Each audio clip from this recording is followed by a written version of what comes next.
Hello viewers, welcome to serial நேரம். இன்றைக்கி November 29 அன்றைக்கி நடந்தது தான் பார்க்க போகிறோம். எடுத்தோடனே அந்த கல்யாண மண்டபத்தை காமிக்கிறாங்க. அந்த கல்யாண மண்டபத்தில் இது சுந்தரி தாலி கட்டுறதுக்காக வெயிட் பண்ணிகிட்ருக்காங்க. வெயிட் பண்ணிட்டுருக்கப்போ எங்கே தமிழை காணும், இங்கே தானே இருக்குன்னு சொன்னீங்க அப்படின்னு சொல்லி கேட்குறாங்க எல்லாவர்கிட்டையும். எல்லா பேரும் இந்த இருப்பாங்கம்மா, அந்த வந்திருப்பாங்கம்மா, இந்த விளாண்டுட்டுருக்கு அப்படி இப்படின்னு சொல்கிறாங்க. ஆனால் சுந்தரி எல்லாருடைய முகத்தை நோட் பண்ணுறாங்க. யாருடைய முகமே சரியில்லையே.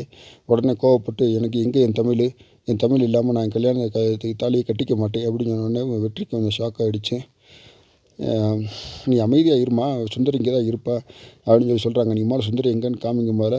அங்கே இருக்குன்னு சொல்லும்போது மாப்பிள்ளை இது வெற்றியை கூப்பிட்டுற பேருக்கு தான் சொன்னீங்க. ஆனால் இன்ன வரைக்கும் வெற்றி என்னன்னு கேட்டால் என்கிட்ட வரவே இல்லைன்னு சொல்கிறாரு.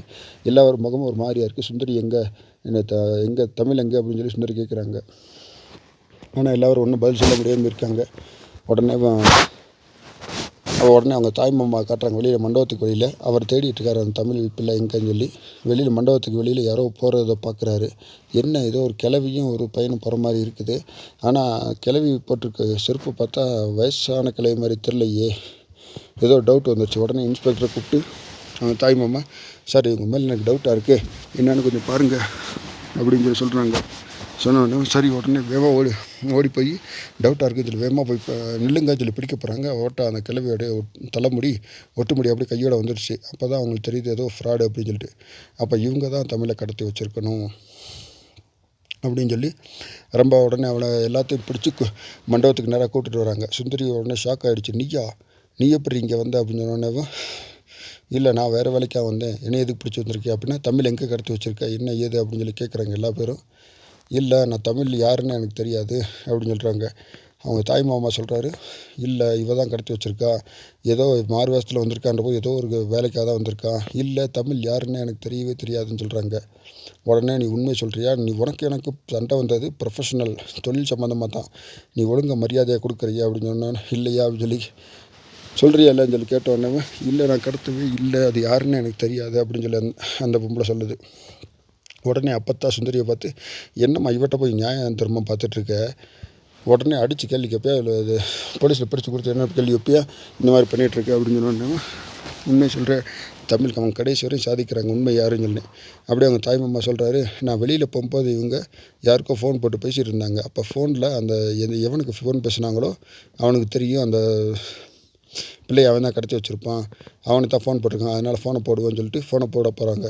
ஐயோ வேணாம் அப்படின்னு சொல்லி அவங்க தம்பி சொல்கிறியா, ஏன்டா வேணான்னு சொல்கிறா, பின்ன அவங்ககிட்ட தான் கண்டிப்பாக இருக்கும், நான் ஃபோன் போட சொல்லி எல்லாரும் அப்பத்தான் மாறி வாங்கி ஃபோன் போட போகிறாங்க. ஐயோ ஃபோன் போட்டுறாதீங்க, ஃபோன் போட்டால் எல்லா பேரும் செத்து போயிடுவோம் அப்படின்னு சொன்னோன்னு அப்பத்தான் சொல்லுது. அது யார் இங்கேருந்து ஃபோன் போட்ட உடனேவும் இது அங்கேருந்து ஆளை கொண்டு வந்து எங்களுக்கு கொல்றதுக்கு பிளான் பண்ணியிருக்கியா, அது யாருன்னு பார்க்கலாம், நான் மறுபடியும் ஃபோன் போடுறேன்னு சொல்லி ஃபோன் போடுறாங்க. ஐயோ சொன்னால் புரிஞ்சுக்கோங்க, ஃபோன் போட்டுறாதீங்க அப்படின்னு சொல்கிறாங்க. ஃபோன் போட்டால் நம்ம எல்லாருமே செத்துருவோம் அப்படின்னு என்ன சொல்கிறா. உடனே அவங்க தாய் மாமா சொல்கிறாரு, சுந்தரி வேணாம்மா, இவங்க நம்மளை பிரெயின் வாஷ் பண்ணி கவனத்தை திசை திருப்புறாங்க, கொடுங்க நான் ஃபோன் போடுறேன் அப்படின்னு சொன்னோடனே உடனே ஃபோன் போடலான்னு பார்க்குறாங்க. இல்லை அந்த ஃபோன் போட்டால் பாம்பு அடிச்சிடும் அப்படின்னா, பாம்பு எங்கேருந்து வெடிக்குது அப்படின்னு சொன்னோன்னே, நாங்கள் இங்கே வந்ததே பாம்பு வைக்கிறதுக்காக தான், சுந்தரிக்கு எனக்கு பிரச்சனை, அதனால் சுந்தரியை கொல்லணும் தான் நான் வந்தேன் பாம்பு வச்சுட்டு, அதுக்காக வெளியில் போகும்போது நான் மாட்டிக்கிட்டேன் அப்படின்னு சொல்லி அவங்க சொல்கிறாங்க. சரி ஓகே, இல்லை இதெல்லாம் பொய் சொல்கிறா அப்படின்னு சொல்லிட்டு மறுபடியும் இன்னொருத்தவங்க யாராவது வாங்கி ஃபோன் போட போகிறாங்க. வேணாம் அதுக்குள்ளே பாம்பு இருக்குது அப்படி இப்படின்னு சொன்னோன்னா, வெடிச்சிடும், பாம்பு இங்கே தான் இருக்குது அப்படின்னா, எங்கே பாம்பு இருக்குதுன்னு சொல்லி எல்லாம் கேட்குறாங்க. இது காரில் தான் வச்சுருக்கோம் அப்படின்னு சொன்னோடனே, சரி வாங்க காரில் போய் பார்க்கலாம் அப்படின்னு சொன்னோன்னே, அப்போ தமிழ் எங்கேருந்து, தமிழ் எங்களுக்கு யாருன்னே தெரியாது, நான் கடத்தவே இல்லை, சுந்தரிக்கு எனக்கு என்ன பிரச்சனை, சுந்தரியை கொல்லலாம் தான் நான் பாம்பு எடுத்துகிட்டு வந்து இங்கே வச்சுருக்கேன், இப்போ நீங்கள் மொபைல் ஃபோன் போட்டிங்கன்னா அந்த பாம்பு அடித்து நானும் செத்துருவேன்ல, அதனால தான் உண்மையை சொல்லிவிட்டு அப்படின்னு சொல்லி சொல்கிறாங்க.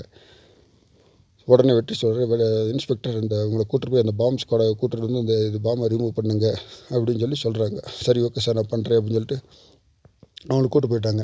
அப்போ என் தமிழ் எங்கே தான் போச்சு அப்படின்னு சொல்லி சுந்தரி அழுதோடனே ஒருவேளை கார்த்திக் இதோடைய வேலையாக இருக்குமோ அப்படின்னு சொல்லி சுந்தரிக்கு டவுட் வந்துடுது.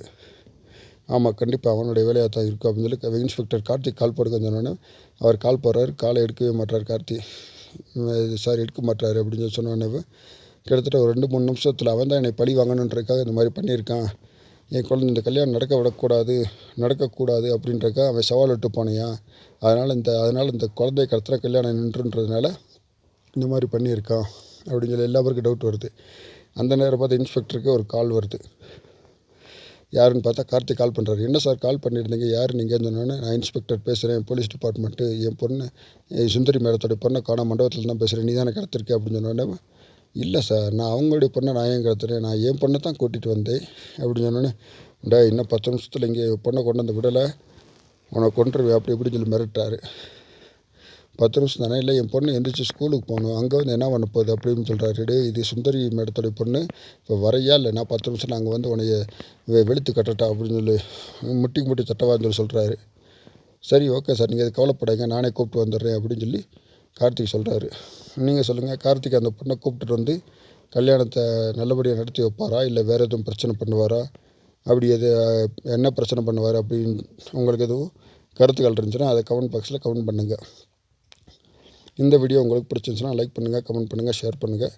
மறக்காமல் தமிழ் சீரியல் நேரம் சேனலை சப்ஸ்கிரைப் பண்ணுங்கள். இதோட இன்னும் ஒரே ஒரு பார்ட்ஸ் தான் இருக்குது. இன்னும் ஒரு எபிசோட சீக்கிரம் நான் போட்டு அப்லோட் பண்ணுறேன். தேங்க்யூ.